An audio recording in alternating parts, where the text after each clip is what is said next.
குட்டீஸ்கெல்லாம் அனைவரும் நமது குட்டி சேனலை சப்ஸ்கிரைப் பண்ணி சப்போர்ட் பண்ணுங்க. வாங்க நம்ம இப்போ எல்லாரும் கதைக்குள்ளே போகலாம். ஒரு அழகான கிராமத்தில் பறவைகள் அனைத்தும் ஒன்றாக கூடி வாழ்ந்து வந்தது. அனைத்து பறவைகளும் சோட்டு கிளியின் வீட்டின் முன்னாடி அமர்ந்து கதைகளை பேசிக்கொண்டிருந்தார்கள். அப்பொழுது ரோசி குருவி, என்ன சோட்டு கிளியே, மிட்டுவை காணோம் என்று கேட்டது. அதற்கு துணிக்குருவி, மிட்டுவும் சீச்சுவும் விளையாடுவதற்காக தோட்டத்திற்கு சென்று விட்டார்கள்.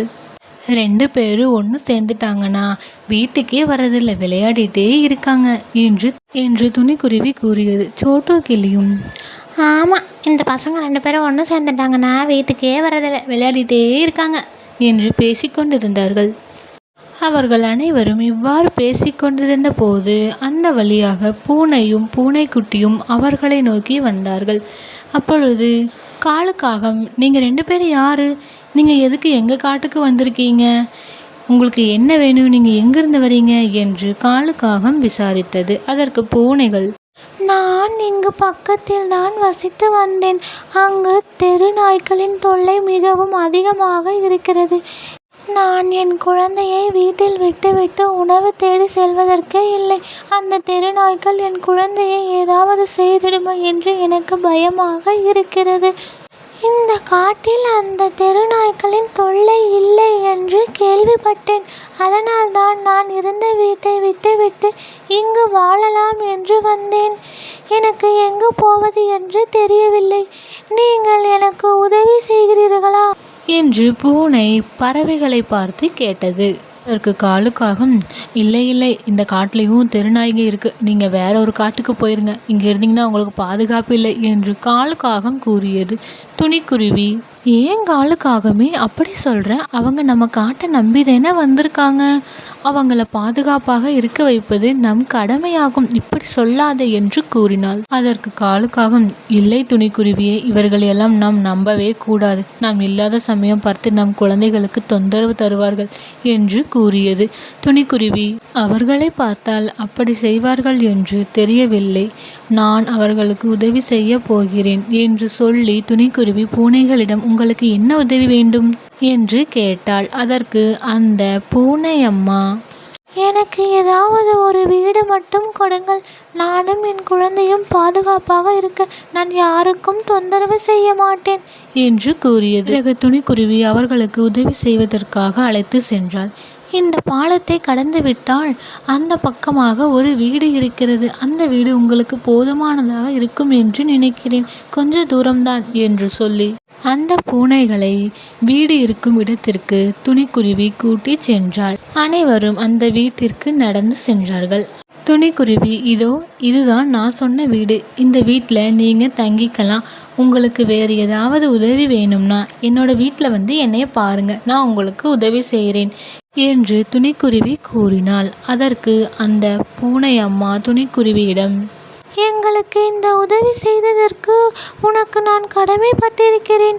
இந்த காட்டில் எந்த பறவைகளும் எங்களுக்கு உதவி செய்யவில்லை. ஆனால் நீ எங்களை நம்பி இந்த உதவியை செய்ததற்கு நான் இந்த காட்டில் வாழும் பறவைகள் அனைத்திற்கும் ஒருபோதும் தொந்தரவு கொடுக்க மாட்டேன் என்று கூறியது. அனைவரும் வீட்டிற்குள் சென்றார்கள். சரி பூனையாரே, நான் இப்போ என்னோடய வீட்டுக்கு போகணும். என்னோடய குழந்தைகளை நான் போய் பார்க்கணும். சரி, நான் போயிட்டு வரேன், நீங்கள் பத்திரமா இருங்க என்று சொல்லிவிட்டு துணிக்குருவி பூனையின் வீட்டிலிருந்து அவளுடைய வீட்டிற்கு சென்றாள். துணிக்குருவி சோட்டு கிளியின் வீட்டிலிருந்து வந்தவுடன் மற்ற பறவைகள் அனைத்தும் இவ்வாறு பேசிக்கொண்டார்கள். காலுக்காகம், துணிக்குருவி செய்த காரியத்தை பார்த்தீங்களா? இந்த பூனைங்க நம்ம காட்டில் வந்துச்சுன்னா இங்கே இருக்கிற பறவைங்களை எல்லாம் அடித்து சாப்பிட்ருங்க. அப்புறம் நம்ம குழந்தைகளுக்கு பாதுகாப்பே இருக்காது. குழந்தைங்க தான் சின்னவங்கன்னு சொல்லி ஏமாற்றி இந்த பூனைங்க சாப்பிட்ரும். இந்த துணிக்குருவி நம்ம பேச்சை கேட்காம அவங்களை இந்த காட்டில் தங்க வைக்குது. என்ன நடக்குமோ என்று காலுக்காகம் கூறியதற்கு ரோசி குருவி, ஆமாம், இந்த துணிக்குருவி நம்ம பேச்செல்லாம் எங்கே கேட்குறா? என்னமோ நடக்கட்டும், பார்த்துக்கலாம் என்று மற்ற பறவைகள் பேசிக்கொண்டார்கள். மறுநாள் காலை பொழுது வந்தது. பூனையும் அதனுடன் குட்டியும் பக்கத்தில் இருக்கும் ஆற்றில் சென்று மீன் பிடித்து வரலாம் என்று ஒரு தூண்டிலையும் கூடையும் எடுத்து சென்றார்கள். குட்டி பூனை, ஐயா ஜாலிம்மா, நம்மளுக்கு மீன் வந்த உடனே கிடைச்சிருச்சுமா, நம்ம வீட்டுக்கு போய் ஜாலியாக மீன் சாப்பிடலாமே என்று குட்டி பூனை ஆர்வமோடு அந்த மீன்களை பார்த்து கொண்டு இருந்தது. அதற்கு பூனை அம்மாவும், சரிடா தங்கம், இந்த மீன் உனக்கு தான், வீட்டுக்கு போய் அம்மா எடுத்து தரேன், நீ சாப்பிடு. இவ்வாறு 2 பூனைகளுமே பேசிக்கொண்டு கூடை நிறைய மீன்களை பிடித்தது. பின்பு அந்த கூடையை எடுத்துக்கொண்டு ஆற்றின் பக்கத்தில் இருக்கும் பாலத்தை கடந்து வீட்டிற்கு வந்தார்கள். வீட்டிற்கு வந்தவுடன் 2 பேரும் ஆளுக்கு ஒரு மீன் என்று எடுத்து வைத்து 2 பூனைகளும் அந்த மீன்களை நன்றாக சாப்பிட்டார்கள். பிறகு அடுத்த நாள் விடிந்தது. அனைத்து பறவைகளும் ஒன்று கூடி பேசிக்கொண்டிருந்தார்கள். இப்பொழுது சோட்டு கிளி, என்னோட வீட்டில் உணவு பொருள்லாம் தீர்ந்து போச்சு, நான் காட்டுக்கு போய் உணவு எட்டு வர போகிறேன், நீங்கள் எல்லோரும் வரீங்களா ஃப்ரெண்ட்ஸ் என்று கேட்டது. அதற்கு எல்லா பறவைகளும், ஆமாம் என்னோட வீட்லேயும் முடிஞ்சிருச்சு, நானும் எடுக்கணும், காலுக்காகவும் ஆமாம் நானும் வரேன் என்று எல்லா பறவைகளும் நானும் உணவு எடுக்கணும், நானும் உணவு சேகரிக்கணும் என்று சொன்னவுடன் அனைவரும் அங்கிருந்து காட்டிற்கு உணவு எடுத்து வருவதற்காக பறந்து சென்றார்கள். எல்லா பறவைகளும் பழங்கள் நிறைந்து இருக்கும் மரத்தை தேடி சென்றார்கள். அப்பொழுது காலுக்காகம், அடடா, இன்னைக்கு எல்லா மரத்துலேயும் பழங்கள் நிறையா இருக்குது, இன்னைக்கு நம்ம எல்லாருக்கும் அதிர்ஷ்டம் தான் நினைக்கிறேன், எல்லாரும் நிறைய பழங்களை எடுத்துட்டு போகலாம் என்று கூறியது. அதற்கு துணிக்குருவி, அப்படி நினைக்கக்கூடாது காலுக்காகவே, நமக்கு தேவையான பொருளை மட்டும்தான் நம்ம எடுத்துட்டு போகணும், காட்டில் எத்தனை பறவைங்க இருக்குது, அந்த பறவைகள் அனைத்தும் உணவு தேடி இங்கு தானே வரும், அந்த பறவைகள் வரும்பொழுது ஒன்றும் இல்லை என்றால் ஏமாந்து விடுமல்லவா, அதனால் நமக்கு தேவைப்படுவதை நாம் எடுத்துக்கொள்ளலாம். அதற்கு ரோசி குருவியும், ஆமாம் காலுக்காகவே, துணிக்குருவி சொல்கிறதா கரெக்டு, நம்ம எல்லா பழத்தையும் எடுத்துகிட்டு போகணும்னு நினைக்கக்கூடாது, நமக்கு இந்த பழங்கள் கிடைச்ச மாதிரி எல்லா பறவைகளுக்கும் கிடைக்கணும்னு நம்ம நினைக்கணும், சரி என்று சொல்லி அனைத்து பறவைகளும் பழங்களை பறித்து ஆளுக்கு ஒரு கூடையாக நிரப்பினார்கள். பிறகு அனைவரும் அந்த ஆளுக்கு ஒரு பழக்கூடையை எடுத்துக்கொண்டு அவர்களின் வீட்டிற்கு பறந்து சென்றார்கள். இவ்வாறு 4 பறவைகளும் இணை பிரியாத நண்பர்களாக இருந்தார்கள். பிறகு அனைவரும் களைப்பில் ஒரு மரத்தின் அடியில் நின்றார்கள். அப்பொழுது காலுக்காகம், நண்பர்களே, நம்ம எல்லாரும் பறந்து வரும்போது அங்கே தானியங்களை பார்த்தேன், நம்ம சீக்கிரமாக இந்த பழக்கூடையை கொண்டு போய் வீட்டில் வச்சுட்டு நம்ம எல்லாரும் போய் தானியங்களை எடுத்துகிட்டு வரலாமா என்று கேட்டது. அதற்கு சோட்டுக்கிளி, அப்படியா காலுக்காகவே, தானியங்களை பார்த்தியா, சரி நம்ம எல்லாரும் சீக்கிரமாக போய் இந்த பழக்கூடையை வீட்டில் வச்சுட்டு அந்த தானியங்களை எடுத்துகிட்டு வரலாம் என்று கூறியது. அதற்கு துணிக்குருவி, நான் வரலை, நீங்கள் வேணால் போங்க, என்னோட குழந்தை வீட்டில் தனியாக இருப்பான், நான் சீக்கிரமாக வீட்டுக்கு போகணும், நான் வரல, நீங்கள் எல்லோரும் போயிட்டு வாங்க என்று கூறினாள். பிறகு அனைத்து பறவைகளும் அவங்களுடைய பழக்கூடையை தன்னுடைய வீட்டில் வைத்துவிட்டு அந்த தானியங்களை எடுத்து வரலாம் என்று சென்றார்கள். போகும் வழியில் கடைசியாக ஒரு முறை துணிக்குருவியை கூப்பிட்டு பார்க்கலாம் என்று நினைத்து துணிக்குருவியை கூப்பிட்டார்கள். அப்பொழுது துணிக்குருவி, நான் வரலை, என் குழந்தை வீட்டில் தனியாக இருப்பாள், எனக்கு இந்த பழங்கள் போதும், வேண்டுமென்றால் நாளைக்கு போய் அந்த தானியங்களை நான் எடுத்துக்கொள்கிறேன், நீங்கள் எல்லாரும் போயிட்டு வாங்க என்று கூறிவிட்டாள்.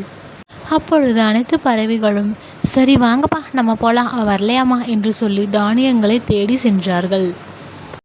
இங்கே தான் பக்கத்தில் ஒரு ஆறு போகுதில்ல, அங்கே தான் தானியத்தை பார்த்தேன், வாங்க எல்லாரும் அங்கே போகலாம் என்று சொல்லி அனைத்து பறவைகளும் ஆற்றின் அருகில் சென்றார்கள். ஆனால் அந்த பறவைகளுக்கு ஒரு வேடன் தான் வலையை விரித்து வைத்திருக்கிறான் என்று தெரியாமல் அந்த தானியங்களுக்கு ஆசைப்பட்டு அந்த வலையில் போய் அனைத்து பறவைகளும் சிக்கி கொண்டார்கள்.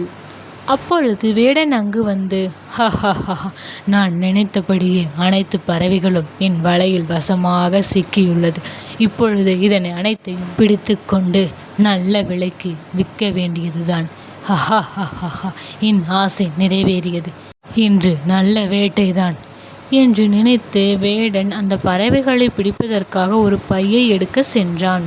அப்பொழுது அனைத்து பறவைகளும், ஐயோ காப்பாத்துங்க காப்பாத்துங்க, ஐயோ தெரியாமல் நாங்கள் மாட்டிக்கிட்ட, காப்பாத்துங்க காப்பாத்துங்க என்று அலறினார்கள். ஆற்றின் மறுகரையில் பூனை மீன் பிடித்து கொண்டிருந்தது. ஆனால் அந்த பூனையின் காதுகளுக்கு கேட்கவில்லை. அப்பொழுது துணிக்குருவி சீச்சு குருவியிடம், சீச்சுவே, நம்ம காட்டில் இருக்க எல்லாருமே தானியங்களை தேடி சென்றிருக்காங்க. அவங்கள இன்னும் காணோம். அவங்க அப்போவே போயிட்டாங்க. என்னாச்சு என்று நான் பார்த்து விட்டு வருகிறேன்.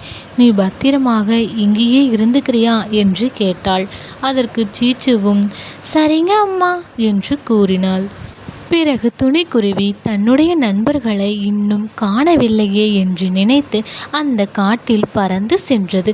அவர்கள் அலறிய சத்தம் கேட்டு அதன் வழியாக சென்றது. அனைத்து பறவைகளும் வலையில் சிக்கி கொண்டிருந்ததை துணிக்குருவி பார்த்து விட்டாள். அதனை பார்த்த பறவைகள் அனைவரும் எங்களை காப்பாற்று துணிக்குருவி, நாங்கள் தெரியாமல் மாட்டிக்கிட்டோம் என்று வருத்தப்பட்டார்கள். அப்பொழுது துணிக்குருவி ஐயோ, என்னுடைய நண்பர்கள் எல்லாம் இப்படி மாட்டிக்கிட்டாங்களே, நான் இப்போ என்ன பண்ணுறது? அங்கே பூனையார் இருக்கிறார், அவரிடம் சென்று உதவி கேட்கலாம்.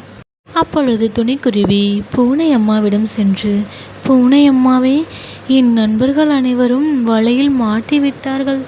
அவங்க எல்லாரும் ரொம்ப ஆபத்தில் இருக்காங்க. அவங்கள தயவு பண்ணி காப்பாற்றுங்க அம்மா என்று கேட்டாள். அதற்கு பூனை அம்மாவும் துணிக்குருவிக்கு தனக்கு உதவியதை நினைத்து பார்த்து கவலைப்படாதே துணிக்குருவியே, உன் நண்பர்களை நான் நிச்சயமாக காப்பாற்றுவேன். சரி வா, நம்ம போய் அவங்கள முதல்ல காப்பாற்றலாம் என்று சொல்லி அங்கு சென்றார்கள். நான் இந்த வலையை மெதுவாக கட் பண்ணி எடுக்கிறேன் என் பல்களால். இன்னும் அந்த வேடன் வரானா என்று பார்த்துக்க குருவியே என்று பூனை அம்மா கூறியுடன் துணிக்குருவியும் வேடன் வருகிறானா என்று பார்த்து கொண்டு இருந்தது. பிறகு அந்த பூனையும் தன்னுடைய கூர்மையான பற்களால் அந்த வலையை கடித்து அதில் இருக்கும் அனைத்து பறவைகளையும் காப்பாற்றி விட்டது. இப்பொழுது வேடன் வருவதாக துணிக்குருவி கூறுகிறார். அப்படி கூறியவுடன் அனைத்து பறவைகளும் தயாரான நிலையிலிருந்து ஒன்றாக தப்பித்து சென்று விட்டார்கள். பிறகு அனைத்து பறவைகளும் ஒரு மரத்திற்கு அடியில் அந்த பூனையை சந்தித்தார்கள். அப்பொழுது காலுக்காக எங்கள் எல்லாரையும் மன்னிச்சிரு பூனையே, நாங்கள் துணிக்குருவி உனக்கு வீடு கொடுக்கும்போது வீடு கொடுக்கக்கூடாது என்று உன்னை குறை கூறினோம். ஆனால் நீதான் இன்னைக்கு எங்களோட எல்லாரோட உயிரையும் காப்பாற்றிருக்க. உனக்கு எப்படி நன்றி சொல்வது என்றே தெரியவில்லை பூனையே, எங்கள் அனைவரையும் மன்னித்து விடு என்று அனைத்து பறவைகளும் நாங்கள் நினைத்தது தவறு என்று மனதார வருத்தப்பட்டு மன்னிப்பு கேட்டார்கள். அப்பொழுது துணிக்குருவி நண்பர்களா, நம்ம ஒருத்தவங்களை பார்த்து அவங்க இப்படி தான் என்று அவர்களின் குணத்தை நாம் தீர்மானிக்க கூடாது மற்றும் நமக்கு கிடைத்த பொருள்களை வைத்து நாம் திருப்தி அடைய வேண்டும். இல்லை என்றால் இப்படிதான் நாம் அனைவரும் துன்பப்பட வேண்டி இருக்கும். யாரும் இனிமேல் வருத்தப்பட வேண்டாம் என்று கூறினாள். குட்டீஸ்களா, இதிலிருந்து நாம் கற்றுக்கொள்வது என்னவென்றால், நமக்கு என்ன பழங்கள் பொருள்கள் கிடைக்குதோ அதனை வைத்துக்கொண்டு நாம் மனதார திருப்தி அடைய வேண்டும். மேலும் ஒரு பொருளை பார்த்து அந்த பொருளுக்கு நாம் ஆசைப்பட்டால் அது இப்படிதான் தவறாக நடந்து முடியும். பேராசை பெருநஷ்டம். ஓகே குட்டீஸ், இன்று கதை முடிந்தது. அனைவரும் நமது குட்டி சேனலை சப்ஸ்கிரைப் பண்ணி சப்போர்ட் பண்ணுங்கள். Okay friends, thank you.